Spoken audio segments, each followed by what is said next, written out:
So welcome everyone to Horizon Scan. Today Peter and I are joined by Brian Coburn, who has 2 decades of experience devising and delivering innovative solutions within large multinational corporate environments.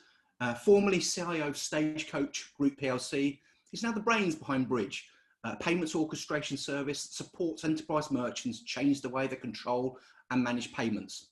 So Brian, to get us kicked off, what's been your approach to the technology challenges of bringing a payment platform to life? Thanks very much, first of all, for having me on today. And I think what's interesting, there's clearly many technology challenges when it comes to bringing an enterprise platform to life.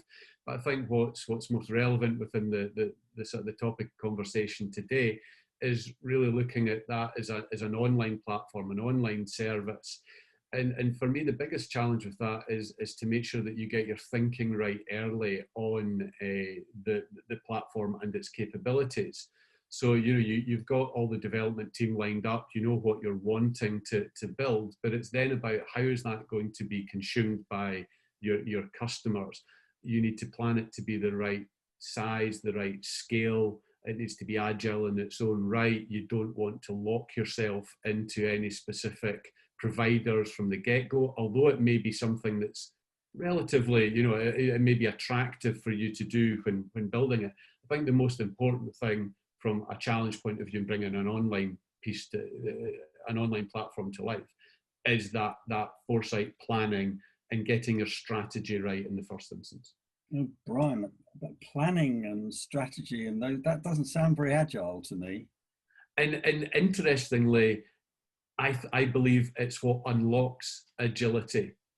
So yes, you can, all the development side of it is an iterative process. So all the big brains that you've got in the room that are solving the detailed technology challenges to bring your capability to life, that's great and that's absolutely right, and that is very agile. But ultimately, if you're building a platform for either the first time or you're taking a platform that's been embedded within your organization as an in-house thing, and you're now maybe moving it from a data center that you had to the cloud, really you do need to take that time to look at why are you doing it and to make sure it delivers for the longer term, either as an internal service or indeed if you're looking to commercialize it. So I believe the two of those things can live together. Is that how the devs see it? This is something that operates at a level that you're not necessarily, the devs, all they want to do is get something where they can spin up an environment and make it happen. So you actually really depend on the provider that you're working with. You can get some of that stuff up and running really quickly, get the devs running, get them sprinting, get the capability arriving. But at the same time, I think it's incumbent on the management piece that sits around it to make sure that they're doing the right thing for the business as a whole and ultimately for the customers of that platform, be they internal or external. Yeah, okay. So if you like, on day zero, probably before even the devs have walked in the room, I guess you've got to arrive at, okay, so what are the key principles here? Firstly, what are the fundamental service requirements that I need out of this? And then having decided those, and there might be as many as half a dozen, but probably not more than that, then, okay, so what does that mean for the guiding North Star that I'm going to give my devs so that they can navigate their way to it? That's the whole, and I think if you're having that sort of reach out into the future of your business at the outset, you're not stopping your devs getting going. The DevOps guys can get stuff up and running and spinning quite quickly.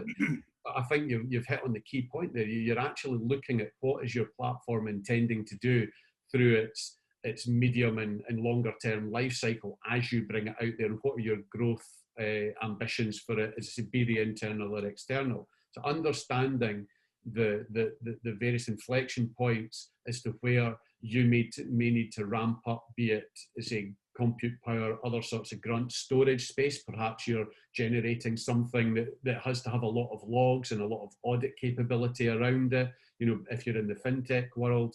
So all of these things can sneak up on you if you think, you're very smart by just getting things up and running in the most agile fashion. That's great. Don't stop the devs, but sit behind it and make sure you've got a clear vision for where this might go, and then be looking at what that optionality is. So some of this is, you don't have to make all those decisions up front in day one. What you want to be making sure is that the direction of travel that you've got is not locked in from day one, and gives you that optionality to be able to tweak and flex as need be. And that's where true agility comes from. So just make that bit come alive for us as to how you arrived at the key principles for your business today. So that we've got a worked example, albeit that it's in fintech. The experience that I had working through the digital transformation of a more traditional sort of cash over the counter environment, and that move into more modern environment, cloud adoption, etc. I think the principles that I worked through and learned there are really what stood me in good stead for the decisions that I had to make from the outset and bringing the platform that I've got now to life. Where you're working multinationally, where you're working with uncertainty around the volumes, being able to cope on the fly, so looking at elastic compute, some of these things that are real business, and some of the things that I did when I was at Stagecoach were to take not greenfield opportunities, but to take platforms supporting existing real businesses to life and transform them into the online space. That meant you couldn't get it wrong from day one. You couldn't learn. You had to make sure that from the get-go, it was able to cope with not just the existing business that it was supporting, but also the ambitions and the opportunity that there was around that as well. So coming into my business and building out the platform that we've got here, those were fundamental. So I need to make sure, right, well, and without wanting to get too technical with some of this, but looking at some of the important stuff around zero downtime deployment. So you want to make sure your system is highly available, highly scalable, resilient. You want to make sure that it can grow and shrink as it needs to cope with the volumes. And all of these are principles that you need to bake in at the outset. You can't then go back and retrofit that after being live for a year with lots of customers and lots of transactions and things happening on your platform. It would be so costly and so risky to do that further down the line. Getting it right up front, I think, is essential. Oh, okay. So okay, we've kind of got a picture, I think, then of how you view the requirements, and particularly the customer expectations of the platform, because it's customer expectations that at the end of the day are what drives this. That's the production world, but you've got to bring that into the lab, into the development world.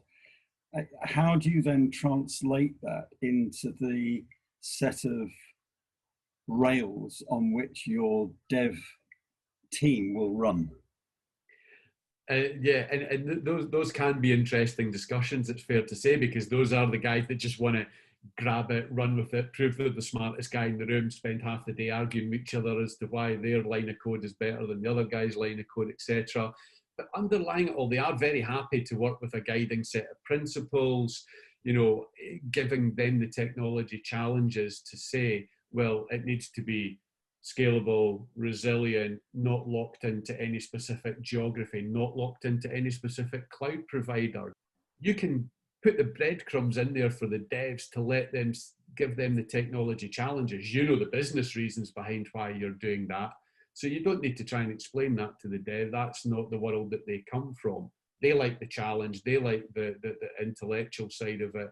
You can give them the guidance. And as you said at the outset, there are really only no more than 6 principles around which you can give that guidance to the technology people within the organization to let them feel that they still can breathe and be creative and deliver what you're looking for, but still not pick the easiest thing off the shelf and just integrate with it because it saved them half a day or it saved them a week of investigation. We've kicked around dev teams for many years, and and they are a bit. They do get in a groove, don't they? They have, but they espouse the way that they have grown to be comfortable of doing things, which is curious within an agile world because everything is changing. So, you know, they're already exhibiting middle-aged traits right at the beginning. How do you change that mindset where in the areas where it is rigid? So, you know, for me, giving them comfort that as an organization, you've thought about the things that hopefully take some of the weight off their shoulders and the thinking off their shoulders, that you're out looking at the keeping the lights on bit of the platform. So, you know, again, I think that's quite an important space that can sometimes get forgotten about within the excitement of developing a new platform or a new piece of capability. Is actually this thing has to live and it has to breathe. Everything needs to flash the right color, beat the right beat. And if you can show to the team that's building the capability that again, all of the thinking around that is baked in from the outset, I think that can give your team a great comfort that the company, the business is thinking the right things about what they're building and how it's going to run going forward. Yes, you want to give them the challenges around uptime, availability, scalability, all of those items. But with those targets in mind, you can then shape where it's going to sit. You can take that, you know, those guys don't want to decide what hosting company is this going to be with. They might have, you'll have a mixed team, they'll have mixed experience. Some might have used X platform versus Y platform. That's not a conversation that needs to be had. You need to talk about the flexibility. So how do you ensure that hosting can be changed when it needs to be, or it can be simultaneously hosted across multiple providers to help gain additional layers of resilience, etc. So that to me is you know, maybe a long-winded way of going around it, but I don't believe you necessarily have to meet some of the challenges with devs head on. I think you can show the strategy of the business around it and drive forward the conversation from that. The world seems to be moving to pragmatism, except that we started this conversation by talking about iron-fisted policy in some areas. And it isn't all pragmatic, but it isn't all dogmatic either.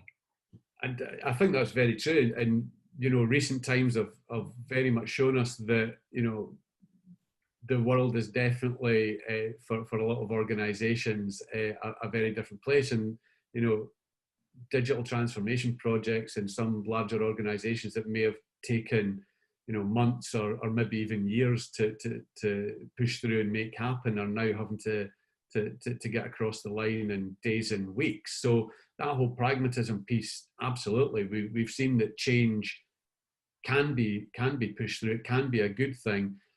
But equally, change without some strategic thinking around it may then need a bit of mopping up behind it. So I think that's the challenge as well, is how do you be able to show that agility, make the pragmatic decisions without thinking about them for months on end, but still not leave yourself in a position where you're going to have a lot of cleanup and mop up to do afterwards.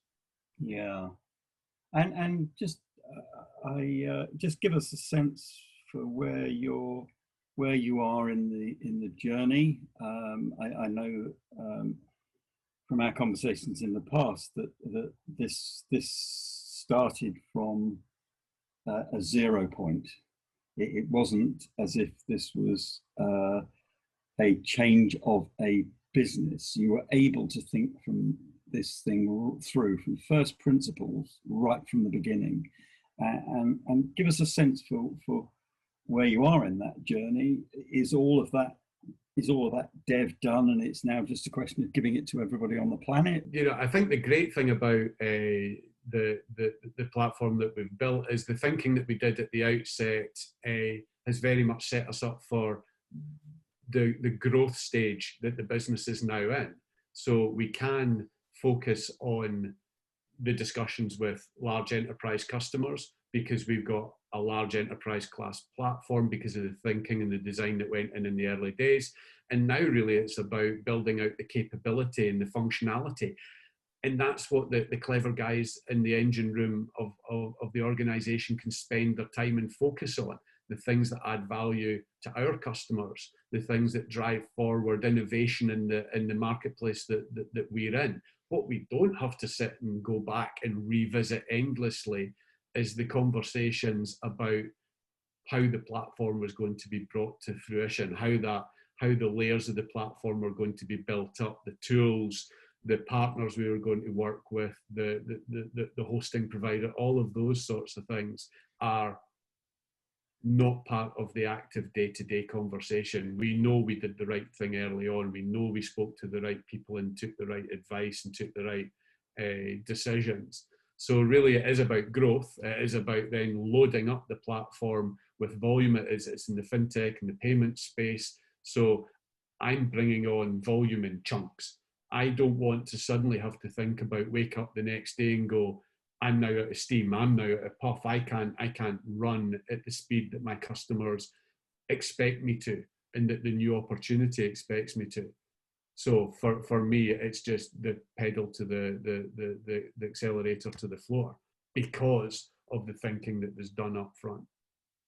So I get a strong picture then, Brian, that this was a perfectly conceived project and it's been perfectly executed. And so there haven't been any surprises. Is that right?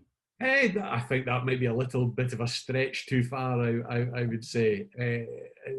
There's definitely, as you go through these projects, you've got to be able to think on your feet. You've not got to be able to be rigidly baked into things. But if you follow the guiding principles that you set out at the start, then they stand you in good stead when you're making the decisions and you're having to flex with the marketplace, with the customer opportunities, and that's it. And that's no different to what I experienced in previous lives and platforms that I've brought to bear for Stagecoach, etc. You always have to be able to react. You have to leave yourself that wiggle room.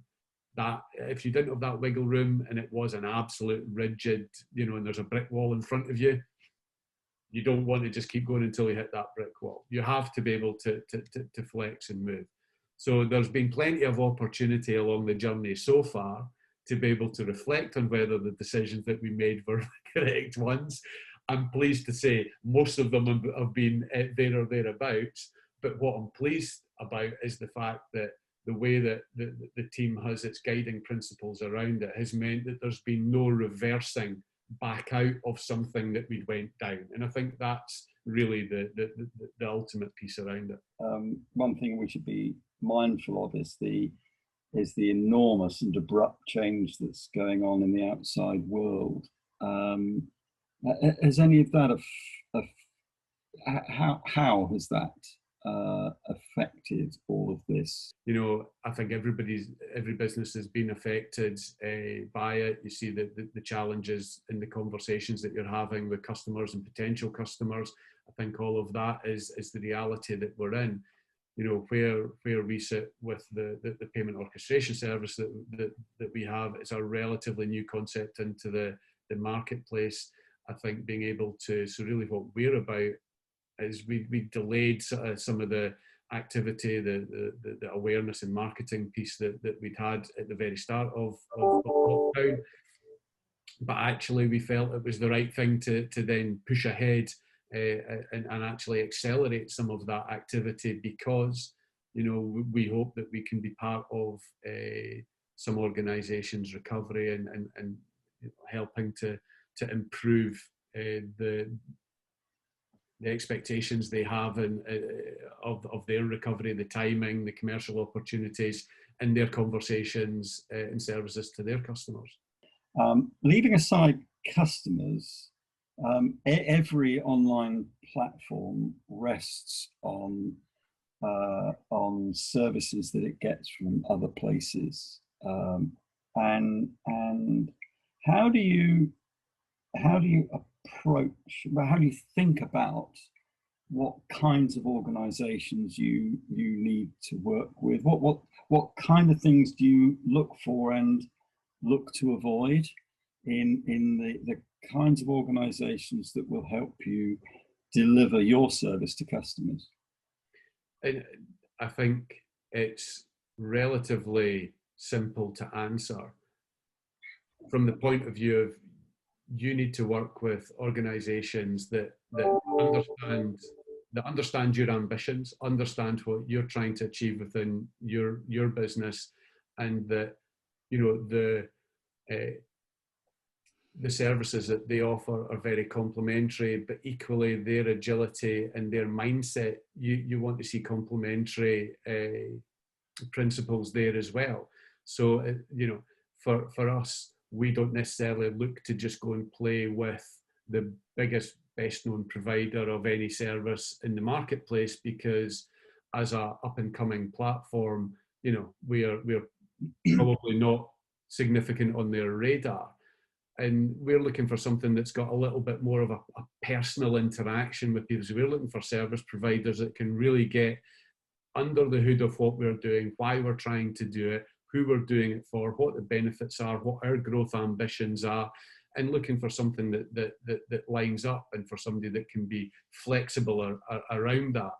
And interestingly, I was going to ask back to yourself a little bit about, you know, obviously from Flexiion point of view, how you guys have seen the last few months, and how you've seen, you know, the marketplace evolve. Because for me, I think clearly we hear about it every day, the move to online, the increase in volume in e-commerce, all the rest of it. So it'd be interesting to get a view from somebody who's on the other side of that, and just whether or not you're experiencing that too, and what the sort of that interaction, and what are people looking for? Is it that mad scramble to get online that maybe we see elsewhere?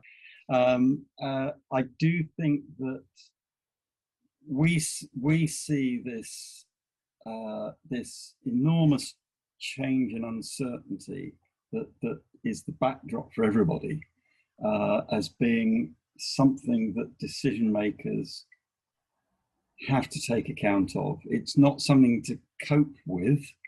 It's something a good decision maker should turn to his advantage where he can, and absolutely understand for what it is and what it isn't. And actually, I don't think the change is as much as the important thing, because kind of we've all lived with change. It's all been faster or slower, and over here or over there. I think the thing that decision maker finds most difficult at the moment is the uncertainty. I think the decision makers that we talk to, actually, do you know what? They want to make decisions. It's kind of what it says on the tin. Yep. And often they find themselves constrained, would be the nice way of putting it. Trapped would be the rather more hysterical way of describing it. But I think the thinkers that we talk to are very conscious that anyone that they deal with and depend on, they need to be able to communicate with them. And one of the difficulties with the hyperscalers is that unless you're really large, that you really can only get what they choose to give you when they choose to give it to you, in the way they choose to give it to you, and at the price they choose to give it to you. And that in this world of change and uncertainty, that can be pretty forbidding. There is a sense out there that you can get whatever you need, whenever you need it. It can scale up, scale down, and they do everything. Well, yes, but that's a bit like buying everything from Tesco. You may be able to get everything from toilet rolls to chickens in Tesco, but that doesn't mean to say they've got the best of either. And you know, if you really do want to put something very special in front of your guests at that dinner party, you will probably be quite picky what you choose and from where you get it. And there the supermarket analogy ends, I think. But we find the best comes when you become a traveling companion with the customer, and where you share, where you're in the bus with them, and you're both looking out the windows to see what's down the wretched road ahead, where the rocks are, and you're sharing in that journey, combining your abilities and bringing the best to bear on the venture. I think there's some fairly straightforward principles. We're really reluctant to take on anything without two things being very clear. One is, what's the routine? And two, what's the escalation path when it stops being routine? And I find myself saying to customers, if you can't define the routine, define the escalation path, we need either to have a longer conversation or end the conversation here. Because as an outside person trying to help a team that's internal and wants to go places, you have to have those. It's a bit like your guiding principles, isn't it? You have to have those guiding principles in place, or it ends up being chaos. I think we see ourselves very much as at the heart of this move to what we've called dynamic cloud, which is where infrastructure is whatever it needs to be whenever it needs to be it. Now, tell me what you need and when you need it.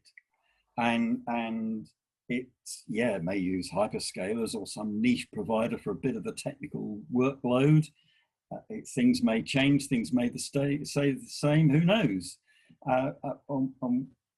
But it isn't very often you hear those things being talked about out in the community of people that work with organizations such as yours to bring services to market. I do, by the way, think this is a particularly testing point for an organization such as yours that's moving from the lab to production. Well, thanks, Peter. I think it's clear we've only really started to scratch the surface of this subject. I'd like to thank Brian. Thank you, Brian, for giving us an insight into your ongoing project at Bridge. And as usual, if you'd like to continue this conversation with us, we'd love to hear from you, and we'll leave some contact details at the end of this video. So once again, thank you, Peter. Thank you, Brian, and goodbye, and we'll see you in the future.